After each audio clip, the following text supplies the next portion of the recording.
What's up, guys? Want to do a quick video on Fedor Emelianenko post-loss of the Big Foot Silva fight. So the topic of this video, this is more of a discussion, interactive video than this is, me talking too much, because I've already done my review of that fight and given most of my opinions on Fedor and how I feel everything is going with him. And I just kind of want to get your guys' thoughts and discuss if you guys think that Fedor should continue fighting or he should retire at this point, if he can, because it looks like he has a contract, so we don't know for sure if it's even an option for him at this point to retire. Like, even if he wants to retire, if he can do it with fights still on his contract. So that's what we kind of have to see here, if Strikeforce is going to let him do that.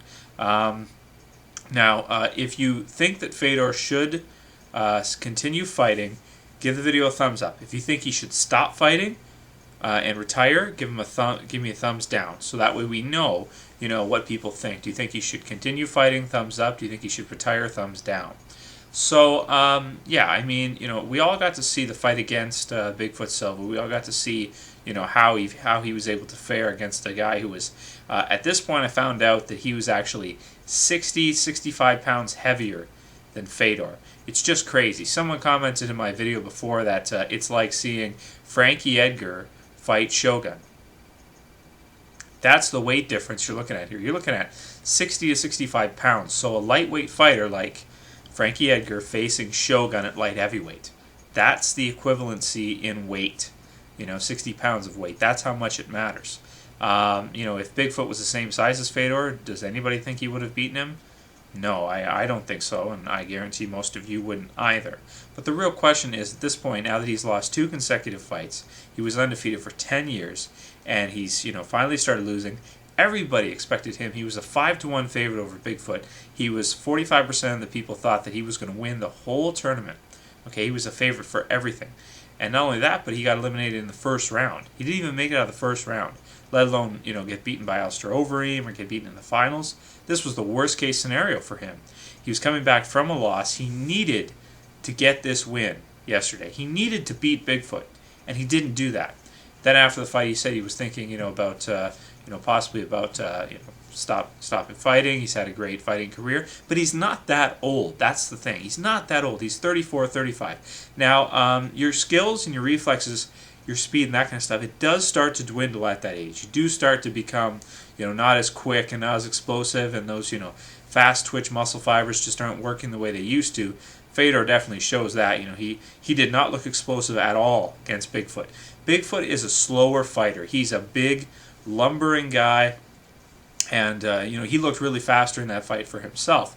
But, generally speaking, in terms of his career, he's been the bigger guy. He's been the lumbering guy. He's been the kind of lanky guy that comes out and is a slower fighter. Everything he does is usually slower, just because his coordination is not as fast, or not as quick, because he's lanky, he's big. Usually bigger, lankier guys, they don't have that same level of coordination and speed and quickness that the smaller guys do. It's just the way it goes. In any sport you look at, the biggest guys are always usually slower than the smaller guys. It's just the way it goes. In that fight, Fedor was not quicker than him. When they were throwing punches on the feet, Fedor was not landing the better shots, the cleaner shots. He just wasn't. He was throwing these weird, big looping, like he always kind of throws looping punches, but in this fight it was weird. It was like he was missing a lot of punches. At the weigh-ins he looked extra, like he's always out of shape, but he looked really out of shape. He looked like he had a bigger gut than usual. His arms, when you see him flex, like there's nothing there. You look at his tricep muscles, there's nothing there. His biceps, okay, maybe a little bit, but his triceps, there's absolutely nothing there. It's crazy. It looks like he's not even training at all.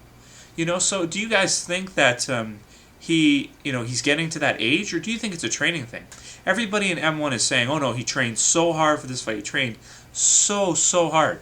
Does he look like he trained hard to you guys? To me, he does not look like he trained hard. And you guys are going to think I'm a Fedor hater or something.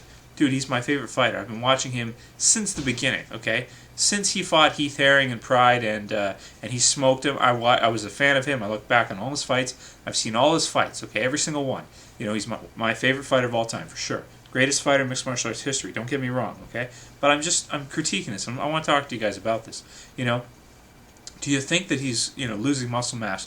And is he training properly? Because he doesn't even look like he's training at all.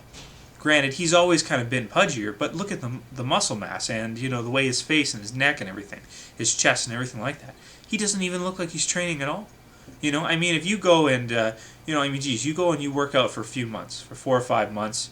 If you work out every day and you do, you know, you do leg presses, you do bench presses, you do deadlifts and military lifts and anything like that with big weights, you don't look like that. Okay? That looks like someone who's not even weight training or strength training at all. Period. Okay? And he's fighting guys who are 60 pounds heavier than him. You know, of course this is going to happen. It doesn't matter how skilled you are. If you fight a guy that's that much bigger than you and that much stronger than you, and you can't get him off you at all, or even, you know, even be able to put up a fight when he wants to take you down, put his weight on you. You got no triceps. You can't push. You got no chest. You can't push that guy off you. You know, so I want to know what you guys think about this. Do you think that he should retire at this point?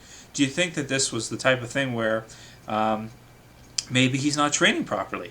You know, like I just said, he certainly doesn't look like it. And he's always kind of looked a little bit, you know, who knows. But certainly now he really looks like he's not training at all. Is it time for him to retire? Has he maybe lost that spark? They say he's training, but do you think he really is? To me, it doesn't look like he's training really. He doesn't have that explosive quickness. He certainly doesn't have the power that he used to, or barely at all. You know, he just doesn't look like the same fighter as he used to be. So what do you guys think? Do you think that this is a training issue? Do you think it's an age issue? Okay, when you've got guys like Randy Couture who are fighting, you know, started his career at around that age in mixed martial arts and fought from 34, 35 all the way through, you know, or maybe later. Actually, yeah, Randy was later on. He started his career in MMA up until he was 50 or whatever. So I want to know what you guys think. Let me know, and let's discuss. Peace, guys.